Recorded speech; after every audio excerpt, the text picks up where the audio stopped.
राज्याच्या सहकार मंत्र्यांनी केले महामानवाला अभिवादन।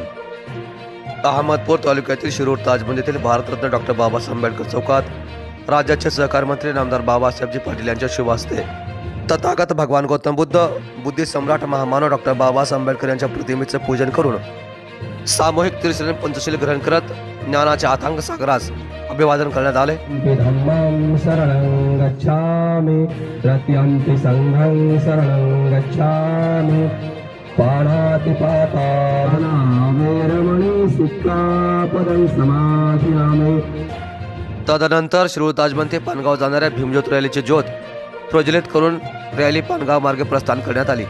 यावेळी सरपंच मचन वाघमारे, उपसरपंच सूरजभाई पाटील, ग्रामपंचायत सदस्य रणधीर पाटील, पोलीस पाटील उत्तमराव वाघमारे, ज्येष्ठ पत्रकार बाबूराव श्रीमंगले, मार्गदर्शक माधव सर्वदे, स्वागताध्यक्ष बळीराम मोरे यांच्यासह जयंती उत्सव समितीचे पदाधिकारी, रमामाता महिला मंडळाच्या महिला, भीमसैनिक मोठ्या संख्येने उपस्थित होते। एसडी न्यूज 14 साठी धर्मपाल सर्वदे, अहमदपूर, लातूर।